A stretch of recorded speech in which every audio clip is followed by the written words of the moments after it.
பார்க்கலாம். சும்மா குழம்பு செய்கிறதுக்கு சின்ன வெங்காயம்ல தான் செய்யணுங்க. அதுதான் நல்லா டேஸ்ட்டாக இருக்கும். அதனால ஒரு 15 சின்ன வெங்காயம் எடுத்து வச்சிருக்கிறேன். 4 பல்லு பூண்டு, ஒரு கொத்து கருவேப்பிலை. சின்ன வெங்காயத்தை நல்லா ஃபைனாக சாப் பண்ணி எடுத்துக்கலாங்க. இந்த மாதிரி சாப் பண்ணி எடுத்துக்கிட்டாச்சு. பூண்டை வந்து தோல் உரிக்க வேண்டாங்க. இந்த மாதிரி நச்சிட்டு எடுத்து வச்சுக்கோங்க.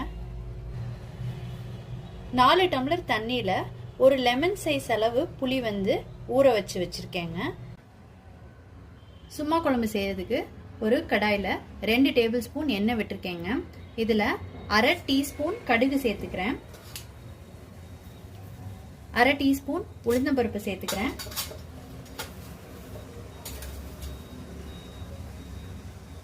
1 டீஸ்பூன் வெந்தயம்,